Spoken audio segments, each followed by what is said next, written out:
the stop stupid things. Yes. That's been really hard to word. The essence is that we have to also let go of things. What worked when we were, let's say, 100 people probably doesn't work when we're 500, or at least when we're 2,000. So we're constantly going to add new things because we have to. But to make room for those, we need to make sure that we also clean out things that just don't serve us anymore. They might have been like super important. We have to kind of not be nostalgic. This episode is brought to you by Helsinki Partners, a city marketing investment and talent attraction company owned by the city of Helsinki. Helsinki Partners is offering 2 unique programs, one designed for international scale-up founders and another for international LPs and VCs. Both programs aim to help founders and funders just like you build a relevant network in the new Nordics and discover the right opportunities in the region. The next edition for these programs will be held in Helsinki around Slush, the world's largest gathering of venture capital, in November. Applications now open until August 18th. Don't sleep on this one.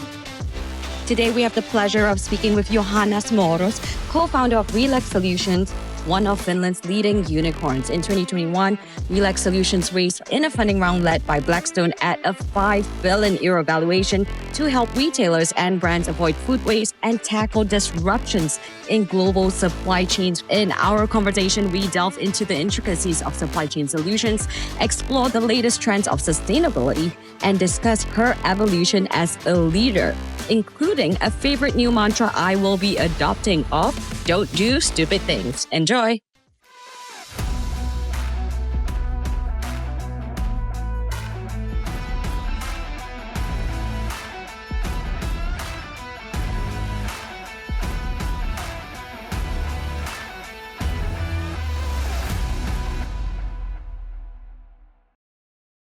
What a poster child, really, for Finland.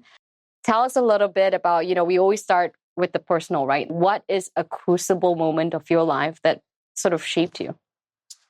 Well, first of all, thank you. And thank you for the kind words. Most welcome. I mean it. I feel the pressure of living up to that expectation. Yes, moments. I think there were a few quite important moments, depending a bit on how you want to frame it. My version of the story is that my career is a series of accidents. So first of all, I did not plan to go to a University of Technology. I just didn't know where to apply. My brother, who is also an engineer, taught me into it. I needed to do a minor on the technical side to be able to call myself an engineer. I started with electrical engineering. I realized that, no, this is not for me. So I switched to computer science and realized that, I actually quite like this. Programming is quite creative. You build stuff and then you get it to work. The second thing was, again, a bit accidentally, landed a summer job in a research group. They quite liked me and they managed to get some funding. So I could stay on to do my master's thesis. As part of that, I had a very inspiring supervisor. So he just told me that now, Johanna, you need to write some research papers on your stuff. I thought it was like old men with beards. And then it was like, look at these. Just do the same thing. Hey, right. So then I just ended up becoming a researcher. Before we go there, you talk about men in beards, right? And of course, it sounds normal to you to choose the path in technology because that's what you sort of grew up with your brother. And I know you had a single father who didn't make a differentiation in gender, but truthfully, we know the facts, right? That women are not as prevalent seen in tech jobs and in entrepreneurship. The work that I do in the gender venture funding gap. How was your upbringing such that you were able to think that I could do it too? Yeah, I don't think there was ever any questions about, can I do it? It's more like, what do I want to do? So I do think that in my family, engineering was in high regard. My dad's an engineer. My brother knew that I want to go into engineering like super early on. I was the only one who was a bit wobbly on what I want to do. But I do think that comes from home. That's always been like super encouraging. And he knew that we got good grades. So the only things he asked about was, how did that math exam go? How did that physics exam go? And then if I got stuck on some homework or whatever, he had endless patience because, of course, I threw tantrums. He would sit there and breathe and wait for me to calm down, and then we would work through those things together because he knew that, of course, you can learn this. It's a given. Yeah. Everyone can learn this. I think it's a good message that, yes, it might be difficult at times, but anyone can do STEM things. So you were already in research and thinking about academia, but with a practical element. Not many people from academia decide to take action. How did that shift happen for you? I think maybe it was a smaller shift than for some other people because we had done applied research. So we were working with companies. And I think that was also why we decided not to continue in academia, because the part that we really enjoyed was kind of coming up with better solutions and testing them out with companies. But you can take it only so far, because you can take it one step and then somebody actually needs to implement it.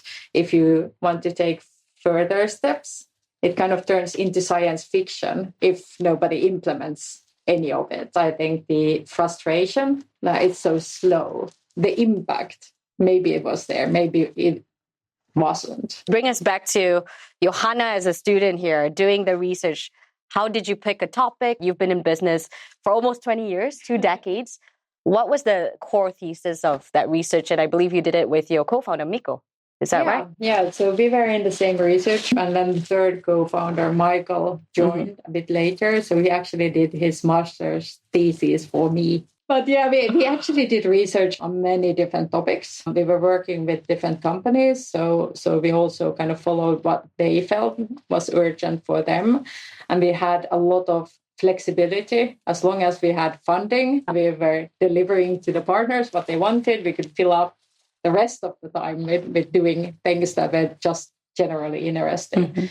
So I did a lot of research on supply chain collaboration because it was really hyped 20 years ago. Yeah. Everyone was talking about collaborative planning, forecasting, and replenishment. And I did research on it and concluded that this won't fly. I'm deep in this world with you, but perhaps our audience isn't, right? So when you talk about supply chain here, what are we talking about? What kind of research were you doing? The world is full of supply chains. So you basically need to have a lot of different companies involved to get, for example, a physical product to a consumer. So you have all the ingredients, you have components, you have whatnots, you have factories putting these together, you have distribution, maybe you have stores. It's a whole system. And I think the pandemic actually kind of demonstrated how global and how complex these supply chains typically are. There's lots of moving parts.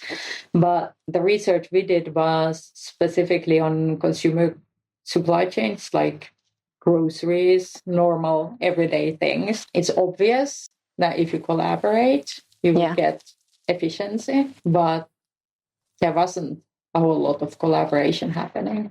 And then in the early 2000s, the CPFR movement was growing out of things that Walmart was doing with their suppliers. Everyone was excited. Now finally, they'll start sharing information and collaborating. And my own dissertation was on where it actually makes sense and why it's not happening and why it was too difficult. If you were to have a retailer sit down with all of their hundreds of suppliers to look at a plan together and collaborate, you just can't do it. You don't have time for it. So you don't sit down and look at those forecasts together, but rather share the information and flag certain exceptions, for example, for review together. So we looked at many things. So store replenishment was just emerging. That is basically how quickly you need to replenish your inventory. There's a lot of stuff in stores. Right. People don't think about it. But even like a small neighborhood store has thousands of products. And then a Finnish hypermarket, 50,000 SKUs. So stock keeping units. Right.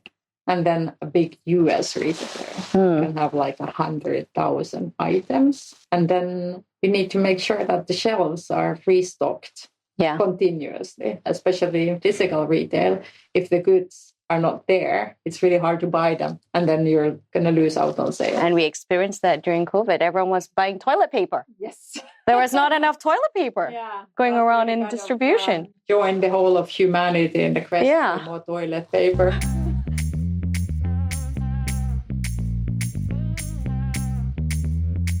It looks like a butterfly. What does it mean? It came out from a kind of original idea of a compass. So we call it a RELEX flower, although it's not really a flower. I was doing research on her, and one of her things is on ChatGPT, the first thing that she does is supply chain haikus. Yeah. I got a poem from a client. Oh my God, supply chain haikus, I love it. I know she has some in her. Showing the appreciation, saying that now we can finally relax because we have RELEX, the Rolex of the supply chain with the best planning reflexes. Oh my gosh, I love it.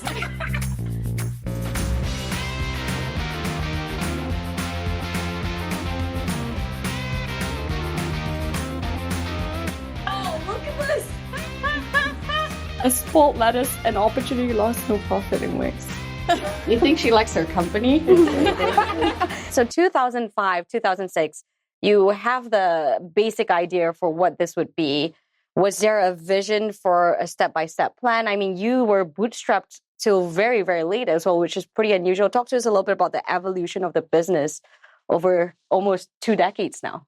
So in 2005, we both defended our dissertations with Mikko, and we were both in the same place of what next. And then we thought, well, maybe we should take this idea of improving automated store replenishment and see if we can make something out of it. That's what we started with. So in the beginning, we didn't have much more than our research and confidence based on that research that you could actually automate these difficult things like perishables. So you mean everything was manual, where basically the stock people will have to say, okay, I'm low on mangoes. Yes. Go and get it. People walking around in stores and punching in numbers. You have the demand forecast. Demand varies if something is promoted.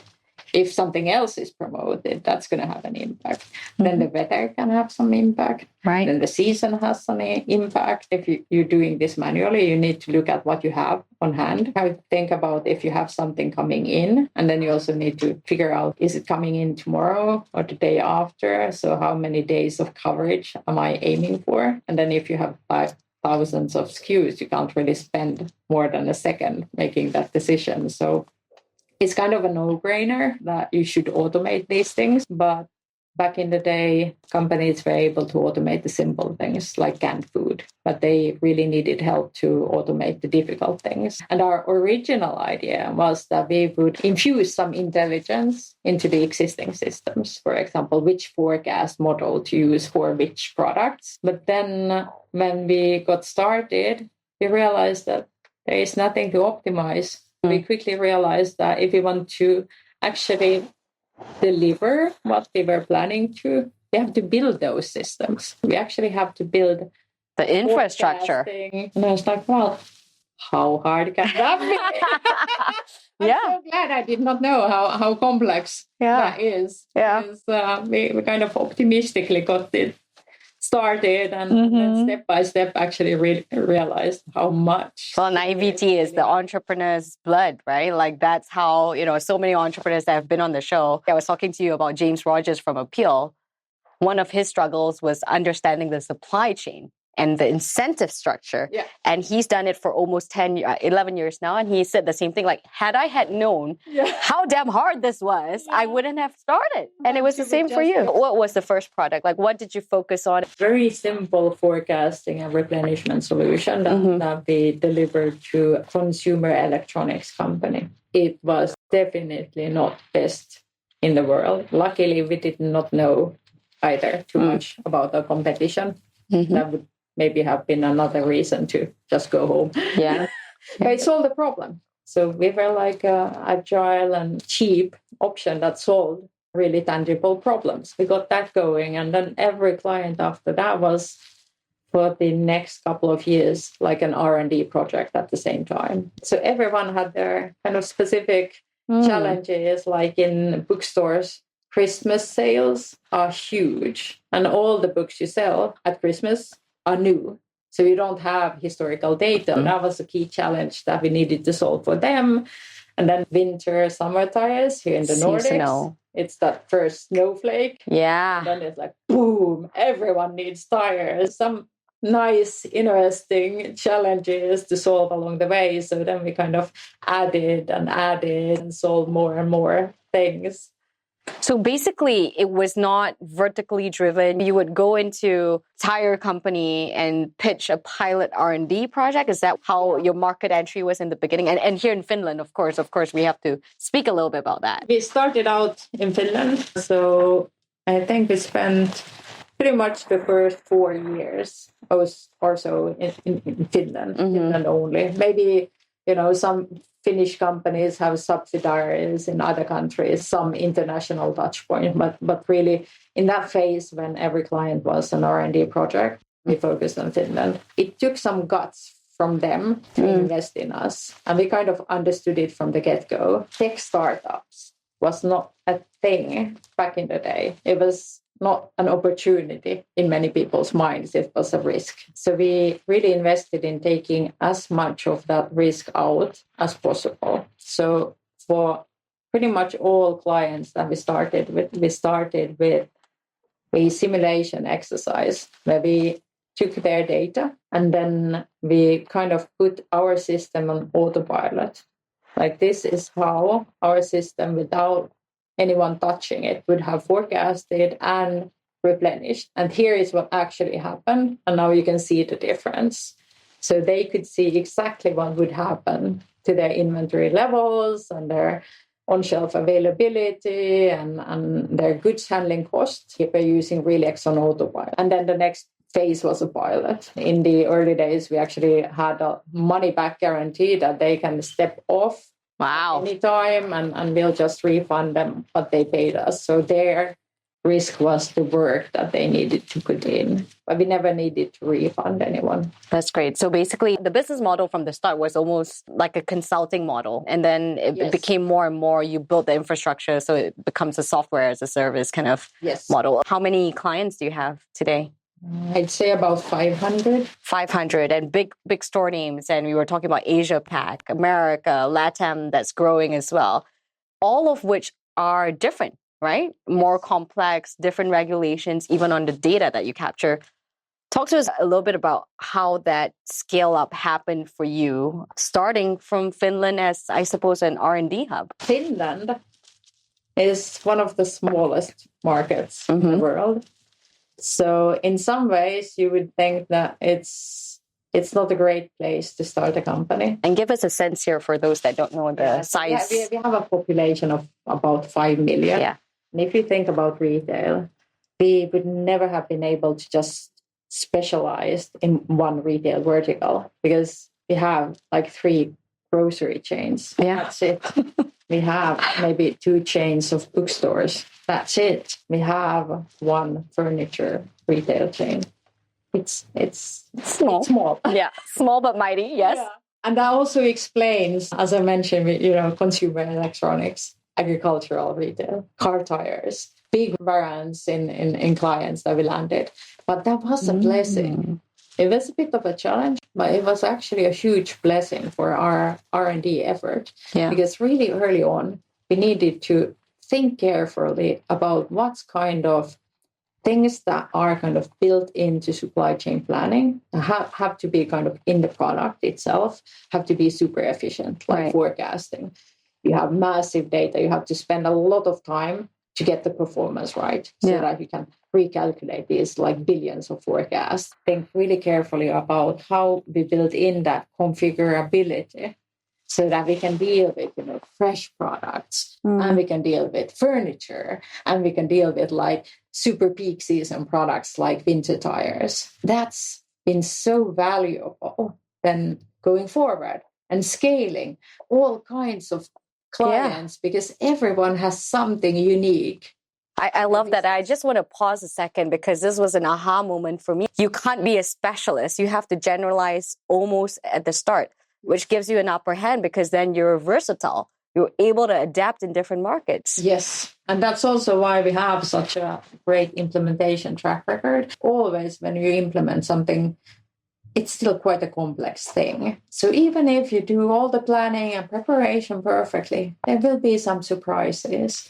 And then if you have a system that's configurable, you can just work around those while continuing the implementation. You never need to stop something just because you have an issue. So that's been super powerful. Yeah, so tell us a little bit about some of the complexities here. For us that are not experts in this, what were some of, I guess, your failures, if you can speak about that, or early mistakes that you didn't expect coming out from this business? Well, this is going to sound... Where do I start? I don't want to throw the client under the bus. Yeah. We've talked about car tires. It's quite obvious that if you're buying new tires, how many do you want of them? You want, 1, 2, or 3? No, you want 4. 4, yeah, for the whole car. Yes. Okay. Yes, but that sounds obvious now. Uh-huh. But, most replenishment systems, you look at demand, it might be something like 2.5 tires per week. Okay. On average. Okay. But then, of course, you sell 0, and then you sell 4, and then you sell 0, and then you sell maybe 8. You start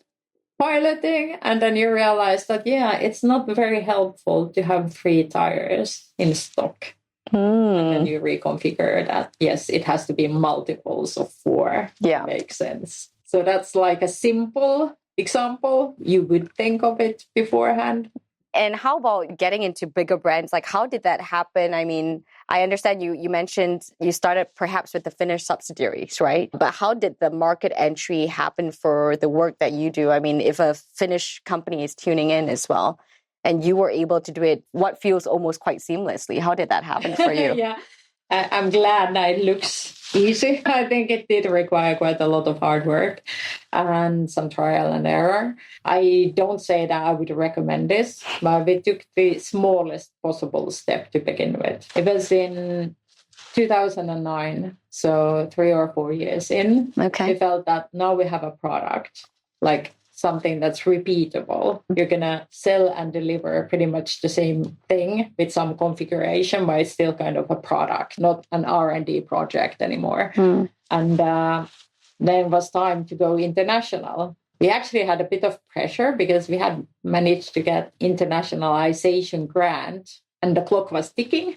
Nothing's happening. So then I decided that I guess I need to make it happen. I'm Swedish speaking, so started cold calling the Swedes just to see if we can get traction in any market outside of Finland. And then we managed to get Sweden going. Then I did the same for Norway and finally Denmark. And then in parallel, we started working in the UK and Germany. It worked. So an introvert realized that she's good at sales.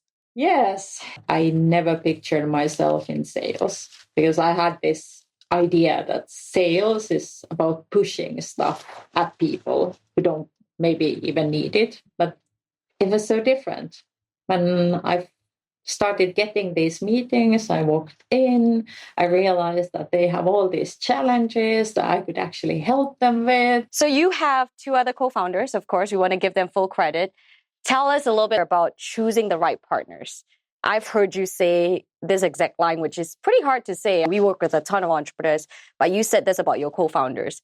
If we were faced with a big decision, I would trust that Mikko would make the exact same decision that I would make because we come from the same place. How did you get to that place with partnership? I think it was really helpful that we were never like friends. We didn't hang out. So we really met at work and we worked together. And you could see how you take accountability, how you deliver things, how you work. I also seen how brilliant they are. But, being brilliant is one thing, and then being able to execute on that brilliance. That's a different thing. Yep. It's just so much easier when you have brilliance and execution in the same head. And I really felt strongly about that with the co-founders, that these are people who are really bright, but they also get things done. Of course, in the beginning, everyone does everything. Yeah. We hired a couple of more, but still it took a while before we were even 50 people. I think that's why it worked, because we weren't picky. Everyone did a lot of different things and wore a lot of different hats. But I think Michael probably has had the largest number of official titles, because I think he's been like CFO and he has led our R&D. We went into the US. Michael went there to start up RELEX in the US. I think the most constant thing has been Mikko as CEO, and then for me, sales kind of grew out of a necessity, and I quite liked it. But then, of course, you need to have people to deliver, so that's where operations come in. When you start to have traction, you need to have people, so build up the teams there. But marketing was really a byproduct of having a baby and not being able to travel 150 days per year anymore. Yeah. Then we thought, well, marketing is increasingly important when you want to grow fast. Absolutely. It's not that important in the early days when you still have to kind of find those evangelist clients. It's a very personal thing. But then when you really want to scale, marketing is, of course, super important. So we had good marketing people, but it's fairly complex space. I think my role in marketing was more to kind of really make sure everyone understood the problems we're trying to solve. Supply chain as a whole has evolved over the years. The question on sustainability in supply chains, I guess the inflection point of the pressure of what sustainability even means has changed. Can you walk us through a little bit about where we are today? I mean, of course, it's 2024. I can't leave you without talking about AI and ML. And you've been deep in data all the while. How has this shift happened over the years in the almost 2 decades of your work in supply chain? Technology has been pivotal, of course, to us. I did mention flexibility and configurability as a key thing to be able to accommodate various needs from quite different types of clients. And that really pushed us very early on into in-memory computing. That was kind of an emerging technology back then. Weirdly enough, we built our own in-memory optimized database because we couldn't afford buying it. There weren't that many options out there. So we ended up building our own database and the whole system around it to get that flexibility and performance that we needed. Now, machine learning is kind of mainstream in demand forecasting. But when we started, everything was time series forecasting because you just couldn't do it back in the day. We pretty quickly launched a Gen AI-based helper for our clients so that they can ask questions about like, what is this? What happens if I change this? What does this parameter do? What should I adjust because now I'm seeing these and these things? And the next step is to connect it to actual client data in the client environment, make it easier to analyze what's actually going on in the supply chain and provide recommendations on how they can, for example, improve the forecast. But some challenges in demand forecasting is that, for example, you promote this product, then it's actually going to eat away from the demand of this other product. Especially if we talk about perishables, it's super important to capture this cannibalization as well, because otherwise you have goods that spoil unless you manage to kind of lessen replenishment of those goods while at the same time increasing replenishment of the promoted product. So that's kind of a simple example, but it's been quite hard to capture in data. I guess the other bit that's important is you are one of the only Finnish companies that has raised, over 800 million euros now. So you had one of the largest funding rounds a couple of years ago, I believe 2022, is that right? 21, 22? Okay. I have to say, time flies. So that is during the high of COVID, where you raised this huge round. And of course, you earlier made a little bit of a shift from doing a bootstrapped function into private equity. We bootstrapped for the first 10 years, and that was a decision based on, initially, we thought about, do we want to raise seed funding or not? And then we decided that to get, let's say, 100,000 or 200,000 from somewhere, we would probably be spending as much time speaking with potential investors as we would be getting that money from clients and speaking to clients. You mean revenue is a way that we can raise money? Then you can learn about what's really urgent and important to those clients. Right. So we actually just opted that let's go and get that money from clients instead. And that involved doing some things that, for example, consulting. In the first year, I did a lot of consulting. We grew at a pace where we could manage to grow based on cash flow. We were also very scrappy and lean when expanding within Europe. But then in 2015, when we had made the decision to go into the US, we raised our first round just to have the finances needed. For someone in Finland building a company that is seeking to be global, what would you say were your early mistakes in thinking about how to scale here? Yes, luck has played a part, but I also think we made some kind of sensible decisions back in the day. One thing was that we decided to do everything in English day one. We need Finnish and Swedish and a mix of both. Right. But we decided to have everything in English. For example, localize the UIs English first, just to make it easier for whomever we employ, for example, to be able to work with us. When we were looking for funding, we chose Summit Partners, and we wanted a funding partner that would be able to also give us like a recognition, a stamp of approval, something that the US market would recognize. We didn't have in the beginning those references, local references in the market, and something that companies think about when choosing their technology partner is that will they stay?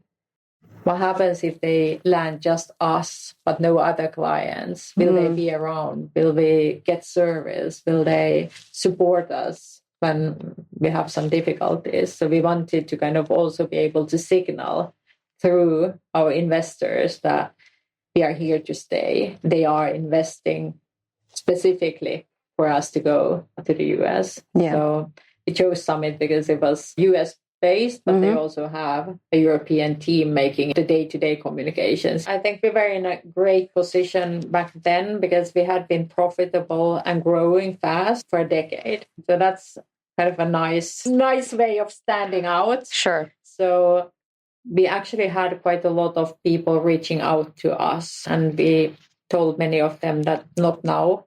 And then when it was, it's now, then we started setting up meetings, and then we had a few kind of key things that we wanted to have a look at. We also wanted to have a funder that was okay with owning a minority of the company, because we were not willing to let go of more than a specific share of the company at that point.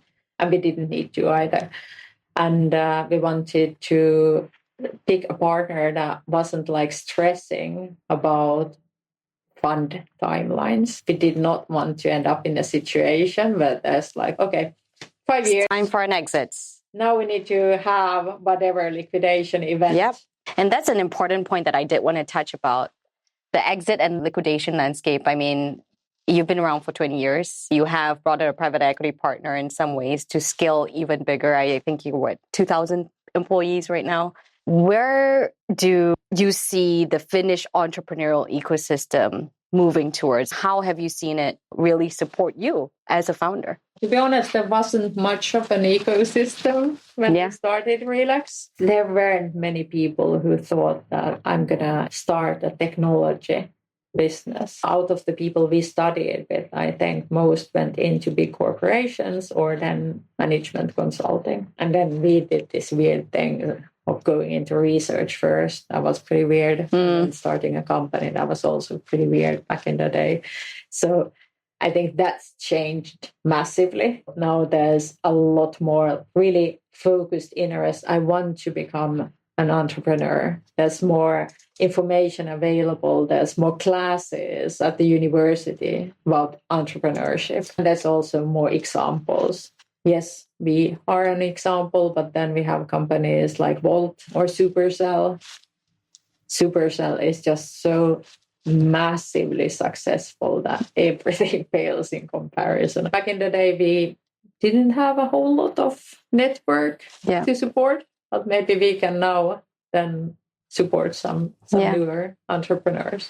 So why did you stay? I mean, you could have had a choice of going to the US, right? That may have been a more natural choice in some way, given what you're doing. You were talking a little bit about talent and all these things. Like, what do people need to know about Finland today and the entrepreneurial ecosystem today? Yeah, I think Finland actually has turned out to be a great choice for us. We still have the majority of our R&D in Finland, although we have, clients all over the place. But Finland really has such great talent, especially in software development, but in R&D generally. Yeah. So we have lots of highly educated people.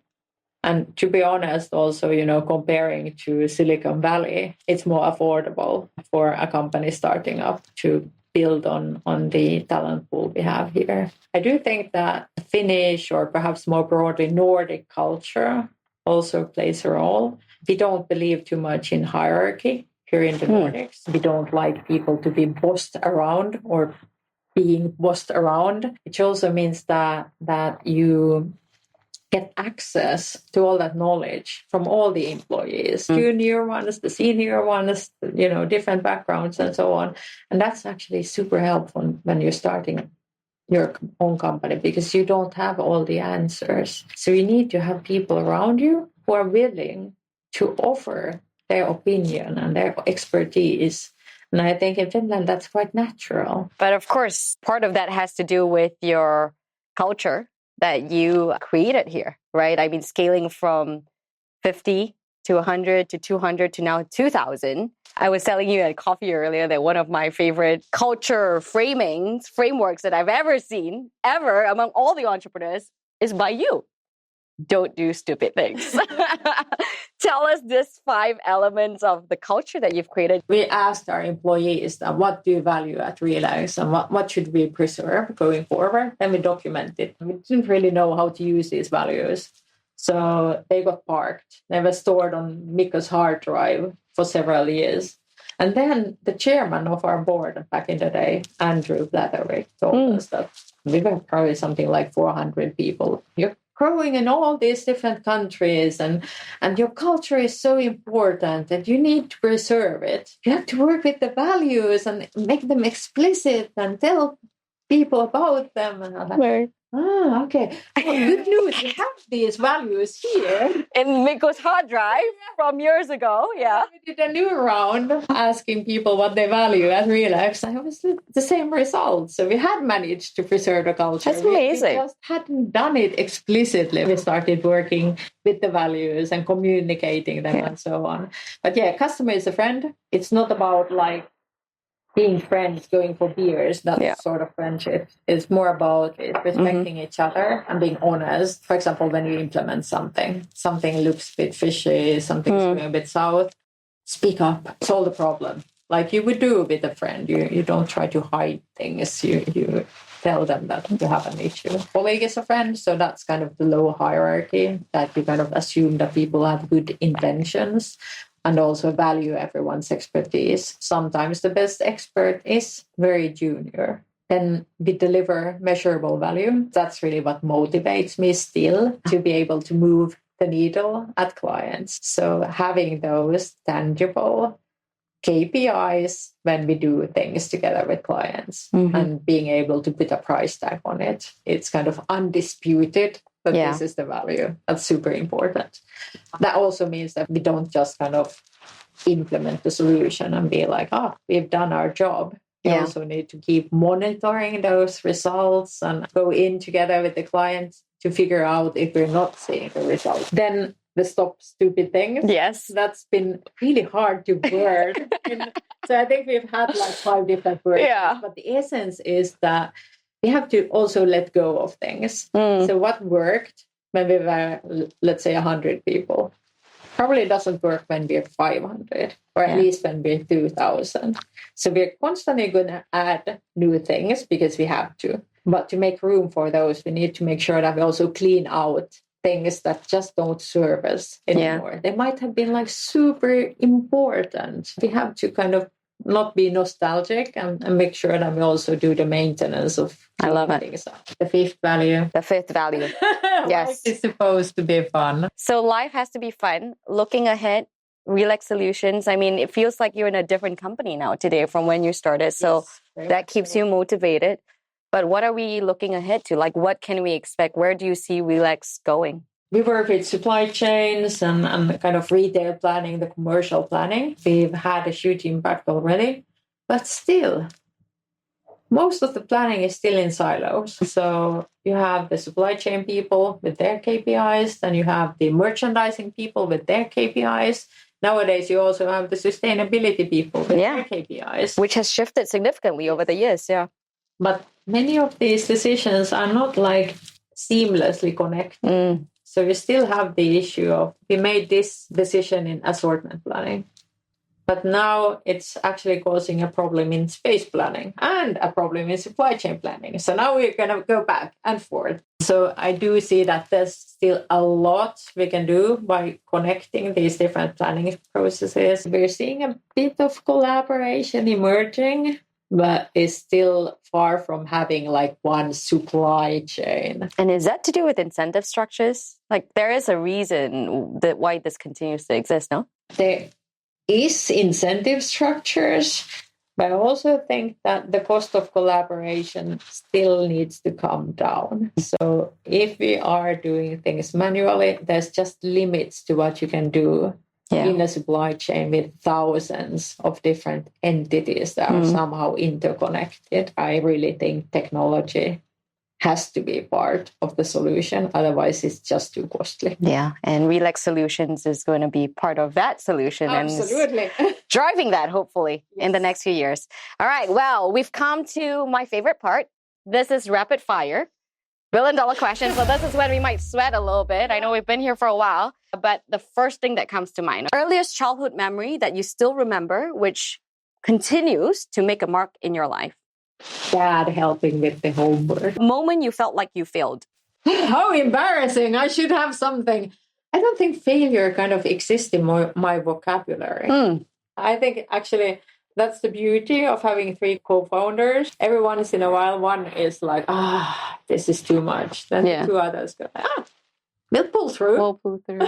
Yeah. So then you forget That's about amazing. all of those moments. But I've had moments. When what was the hardest one? At the airport, you're coming down with the flu. The flight is delayed. You're stuck in the middle of nowhere.